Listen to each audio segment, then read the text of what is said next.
SLV involvement of the brain, அது மூளையை எப்படி பாதிக்குதுன்னு. ஒரு எஸ்எல்இ பேஷண்ட் அவங்க வாழ்நாளில் ஒரு 30% ஒரு brain or spinal cord involvement வர்றதுக்கு சான்ஸ் உண்டு. நமக்கு ஃபர்ஸ்ட் டைம் ஒரு வயசு 20லேருந்து 40 வரைக்கும் அவங்களுக்கு இது புதுசாக வரும்போது நமக்கு ஒரு டவுட் இருக்கும், இதில் எஸ்எல்இ பாசிபிலிட்டி இருக்கா. ஹலோ, நான் டாக்டர் மகேஷ், கன்சல்டன்ட் ருமட்டாலஜிஸ்ட். இந்த ப்ரீவியஸ் டாக்ஸ் உங்களுக்கு அந்த எஸ்எல்இ உடைய மேலோட்டம் சொல்லியிருப்பாங்க. I will confine myself to SLE involvement of the brain, அது மூளையை எப்படி பாதிக்குதுன்னு. இது ஒரு ரொம்ப முக்கியமான ஆஸ்பெக்ட். ஏன்னா ஒரு எஸ்எல்இ பேஷண்ட் அவங்க வாழ்நாளில் ஒரு 30% ஒரு brain or spinal cord involvement வர்றதுக்கு சான்ஸ் உண்டு. அது பல வகையாக உள்ளது. அதில் முக்கியமானது நான் ஷார்ட்டாக உங்களுக்கு புரிய மாதிரி சொல்லணும்னா ஏசெப்டிக் மெனிஞ்சைட்டிஸ் என்னவாங்க, இந்த வைரஸ் எல்லாம் மூளை காய்ச்சல்னு சொல்லுவாங்க இல்லையா, அந்த மாதிரி வரலாம். ஸ்ட்ரோக் மாதிரி வரலாம், அல்லது ஒரு நரம்பு மண்டலத்தில் ஒரு வீக்னஸ் மாதிரி வரலாம். சில பேருக்கு அந்த மேனியா மாதிரி ஒரு மனநோய் மாதிரி வரலாம், டிப்ரெஷன் வரலாம், ஒரு வலிப்பு போல வரலாம். இதெல்லாம் ஒரு மேஜர் பிரசன்டேஷன். நீங்க பார்க்கும் போதே நமக்கு ஃபர்ஸ்ட் டைம் ஒரு வயசு 20லேருந்து 40 வரைக்கும் அவங்களுக்கு இது புதுசாக வரும்போது நமக்கு ஒரு டவுட் இருக்கும், இதில் எஸ்எல்இ பாசிபிலிட்டி இருக்கா. நாம் அதுக்கான பேசிக் டெஸ்ட் எல்லாம் பண்ணுவோம். ஏஎன்ஏ டெஸ்ட்னு ஒன்று பண்ணுவோம். அதில் பார்த்தீங்கன்னா பாசிட்டிவ்னு வரும். அப்புறம் ஃபர்தர் நாம் எவாலுவேட் பண்ணும்போது இது எஸ்எல்இக்கு ஒரு அறிகுறின்னு நாம் கண்டுபிடிச்சிக்கணும். ஆனால் எல்லா சிம்டம்ஸும் நாம் எஸ்எல்இயால் வந்ததுன்னு நம்ம சொல்ல முடியாது.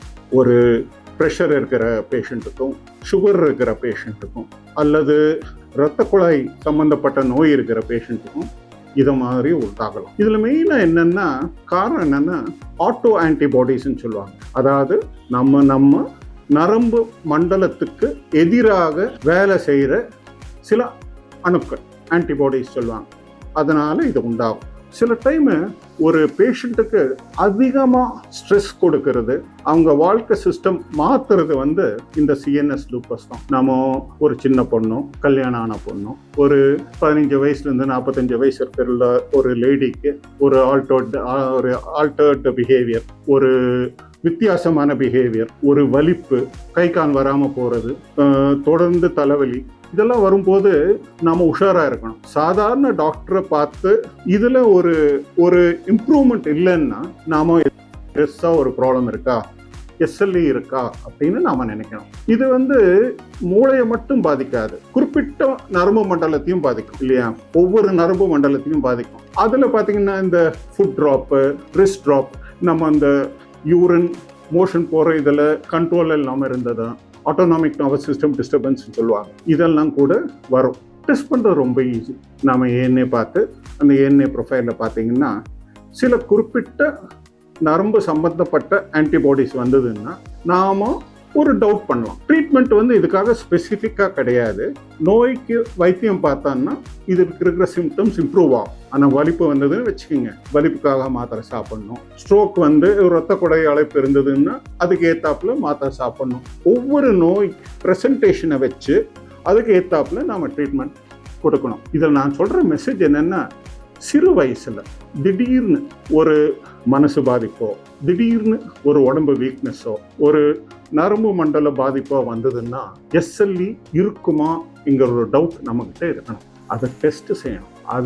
அதுவும் சிறு வயசுல, ஒரு 15 வயசுலேருந்து 35 வயசுக்கு ஏதாவது ஒரு புதிய பாதிப்பு வந்தான்னா நமக்கு இந்த டவுட்டு வேணும். இந்த பாதிப்பு ஈஸியாக ட்ரீட் பண்ணலாம். அது ட்ரீட்மெண்ட்டுக்கு பின்னால் ஒரு ஃபிசியோதெரப்பி கொடுத்தோ, மாத்திரை கொடுத்தோ அதை நல்லா கண்ட்ரோலில் வச்சுக்கோ. இது ஒரு மெசேஜ் உங்களுக்கு ஏன் இப்படி தரோம்னா, புதிதாயிட்டு ஏதாவது ஒரு சிம்டம் வரும்போது அண்டர்லைன் காசு எஸ்எல்ஏ இருக்குமா அப்படின்னு ஒரு டவுட் இருக்கும்.